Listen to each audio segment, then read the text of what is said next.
जज्बातों की कहानी नूर की ज़ुबानी में आपका स्वागत है। आज हम आपको सुनाने जा रहे हैं भीष्म साहनी की कहानी चीफ की दावत।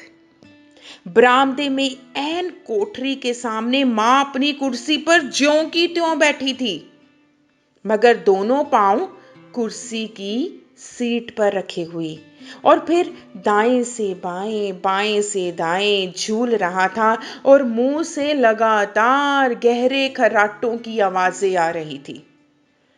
जब सर कुछ देर के लिए टेढ़ा होकर एक तरफ को थम जाता तो खर्राटे और भी गहरे उठते और फिर जब झटके से नींद टूटती तो फिर सिर दाएं से बाएं झूलने लगता। पल्ला सर पर से खिसक गया था और मां के झरे हुए बाल आधे गंजे सर पर अस्त व्यस्त बिखरे हुए थे। देखते ही शामनाथ क्रुद्ध हो उठे।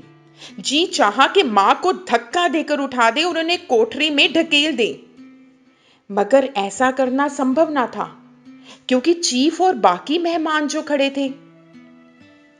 मां को देखते ही देसी अफसरों की कुछ स्त्रियां हंस दी कि इतने में चीफ ने धीरे से कहा, पुअर डियर। मां हड़बड़ा के उठ गई। सामने खड़े इतने लोगों को देखकर ऐसी घबराई कि कुछ कहते ना बना। झट से पल्ला सर पर रखती हुई खड़ी हो गई और जमीन को देखने लगी। उनके पांव लड़खड़ाने लगे और हाथों की उंगलियां थर थर कांपने लगी। मां, तुम जाके सो जाओ। तुम क्यों इतनी देर तक जाग रही थी? और खिसियाई हुई नजरों से शामनाथ चीफ के मुंह की ओर देखने लगे। चीफ के चेहरे पर मुस्कुराहट थी। वह वहीं खड़े खड़े बोले, नमस्ते।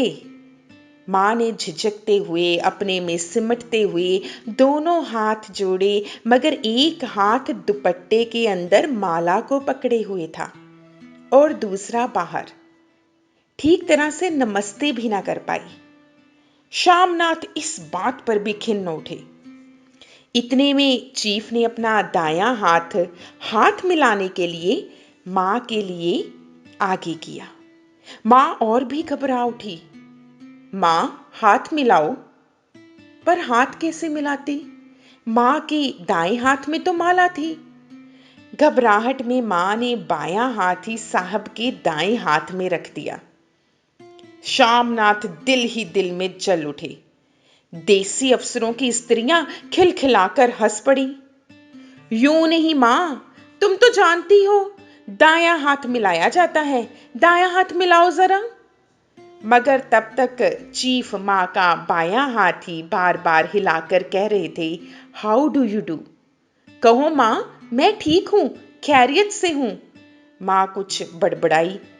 मां कहती है मैं ठीक हूं। कहो मां, हाउ डू यू डू। मां धीरे से सुकुचाते हुए बोली, हो डू डू। एक बार फिर कह कहा उठा। वातावरण हल्का होने लगा। साहब ने स्थिति संभाल ली थी। लोग हंसने चहकने लग गए थे। शामनाथ के मन का क्षोभ भी कुछ कुछ कम होने लगा था। साहब अपने हाथ में मां का हाथ अब भी पकड़े हुए थे और मां सिकुड़ी जा रही थी। साहब के मुंह से शराब की बू जो आ रही थी। शामनाथ अंग्रेजी में बोले, मेरी मां गांव की रहने वाली है, उम्र भर गांव में रही है, इसीलिए आपसे लज जाती है। साहब इस पर खुश नजर आए। बोले, सच? मुझे गांव के लोग बहुत पसंद हैं। तब तो तुम्हारी मां गांव के गीत और नाच भी जानती होगी। चीफ खुशी से सिर हिलाते हुए मां को टिकटिकी बांधे देखने लगे। मां, साहब कहते हैं कोई गाना सुनाओ। कोई पुराना गीत तुम्हें तो कितनी ही याद है।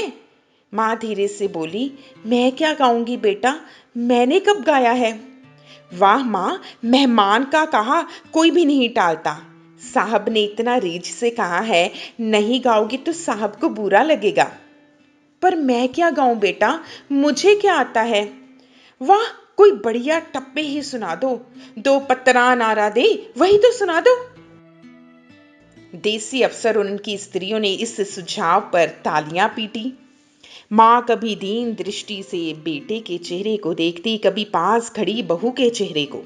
इतने में बेटे ने गंभीर आदेश भरे लिहाज में कहा, माँ।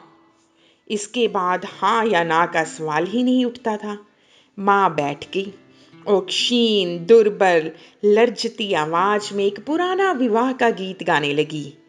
हरियाणी माए हरियाणी पैने हरिया ते भागी भरिया है। देसी स्त्रियां खिलखिला के हंस दी। 3 पंक्तियां गा के मां चुप हो गई। बरामदा तालियों से गूंज उठा। साहब तालियां पीटना बंद ही ना करते थे। श्यामनाथ की खींच प्रसन्नता और गर्व में बदल उठी। मां ने पार्टी में नया रंग भर दिया था। तालियां थमने पर साहब बोले, पंजाब के गांव की दस्तकारी क्या है? श्यामनाथ खुशी में झूम रहे थे। बोले, ओह बहुत कुछ साहब। मैं आपको एक सेट उन चीजों का भेंट करूंगा, आप उन्हें देखकर खुश होंगे। मगर साहब ने सिर हिलाकर अंग्रेजी में फिर पूछा, नहीं, मैं दुकानों की चीज नहीं मांगता। पंजाबियों के घरों में क्या बनता है, औरतें क्या खुद बनाती हैं? श्यामनाथ कुछ सोचते हुए बोले, लड़कियां गुड़िया बनाती हैं और फुलकारियां बनाती हैं। फुलकारी क्या? श्यामनाथ फुलकारी का मतलब समझाने की असफल चेष्टा करने के बाद मां को बोले, क्यों मां, कोई पुरानी फुलकारी घर में है? मां चुपचाप अंदर गई और अपनी पुरानी फुलकारी उठा लाई। साहब बड़ी रुचि से फुलकारी देखने लगे। पुरानी फुलकारी थी। जगह जगह से उसके धागे टूट रहे थे और कपड़ा फटने लगा था।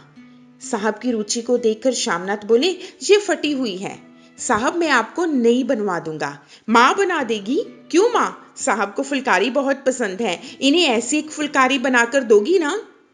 माँ चुप रही, फिर डरते डरते धीरे से बोली, अब मेरी नजर कहाँ है बेटा, बूढ़ी आंखें क्या देखेंगी? मगर मां का वाक्य बीच में ही तोड़ते हुए श्यामनाथ साहब को बोले, ये जरूर बना कर देगी, आप उसे देखकर खुश होंगे। साहब ने सिर हिलाया, धन्यवाद किया और हल्के हल्के झूमते हुए खाने की मेज की ओर बढ़ गए। बाकी मेहमान भी उनके पीछे पीछे हो लिए। जब मेहमान बैठ गए और मां पर से सबकी आंखें हट गई तो मां धीरे से कुर्सी पर से उठी और सबसे नजरें बचाती हुई अपनी कोठरी में चली गई। मगर कोठरी में बैठने की देर थी कि आंखों में छल छल आंसू बहने लगे।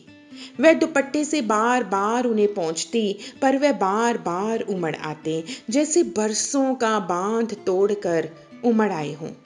मां ने अपने दिल को बहुत समझाया, हाथ जोड़े भगवान का नाम लिया, बेटे की चिरायु होने की प्रार्थना की, बार बार आंखें बंद की, मगर आंसू बरसात के पानी की तरह जैसे थमने का नाम ही नहीं ले रहे थे। आधी रात का वक्त होगा। मेहमान खाना खाकर एक एक करके जा चुके थे। माँ दीवार से सटकर बैठी आंखें फाड़े दीवार को देखे जा रही थी। घर के वातावरण में तनाव ढीला पड़ चुका था। श्यामनाथ के घर केवल रसोई में प्लेटों के खनकने की आवाज आ रही थी। तभी सहसा माँ की कोठरी का दरवाजा जोर से खटकने लगा। माँ, दरवाजा खोलो। माँ का दिल बैठ गया। हड़बड़ाकर उठ बैठी। क्या मुझसे फिर कोई भूल हो गई? माँ कितनी देर से अपने आप को कोस रही थी कि क्यों उन्हें नींद आ गई, क्यों वह ऊँघने लगी, क्या बेटे ने अभी तक क्षमा नहीं किया? माँ उठी और कांपते हाथों से दरवाजा खोल दिया। दरवाजा खुलते ही श्यामनाथ झूमते हुए आगे बढ़े और माँ को आलिंगन में भर लिया। ओ अम्मी, तुमने तो आज रंग ला दिया। साहब तुमसे इतना खुश हुआ कि क्या कहूँ। ओ अम्मी, मेरी अम्मी। माँ की छोटी सी काया सिमट कर बेटे के आलिंगन में छिप गई। माँ की आंखों में फिर आंसू आ गए। उन्हें पहुंचती हुई धीरे से बोली, बेटा तुम मुझे हरिद्वार भेज दो, मैं कब से कह रही हूँ। श्यामनाथ का झूमना सहसा बंद हो गया। उनकी बाहें माँ के शरीर पर से हट गईं। क्या कहा माँ? ये कौन सा राग तुमने फिर छेड़ दिया? श्यामनाथ का क्रोध बढ़ने लगा था। बोलते गए, तुम मुझे बदनाम करना चाहती हो ताकि दुनिया कहे कि बेटा माँ को अपने पास नहीं रख सकता। नहीं बेटा, अब तुम अपनी बहू के साथ जैसा मन चाहे रहो। मैंने अपना खा पहन लिया, अब यहाँ क्या करूंगी? जो थोड़े दिन जिंदगी के बाकी हैं, भगवान का नाम लूंगी। तुम मुझे हरिद्वार भेज दो। तुम चली जाओगी तो फुलकारी कौन बनाएगा? साहब से तुम्हारे सामने ही फुलकारी देने का मैंने वादा किया है। मेरी आंखें अब नहीं है बेटा जो फुलकारी बना सकूं, तुम कहीं और से बनवा लो, बनी बनाई ले लो। माँ, तुम मुझे धोखा देके यूं चली जाओगी, मेरा बनता काम बिगाड़ोगी। जानती नहीं साहब खुश होगा तो मुझे तरक्की मिलेगी। माँ चुप हो गई, फिर बेटे के मुंह की ओर देखती हुई बोली, क्या तेरी तरक्की होगी? क्या साहब तेरी तरक्की कर देगा? क्या उसने कुछ कहा है? कहा नहीं, मगर देखती नहीं कितना खुश हो गया है।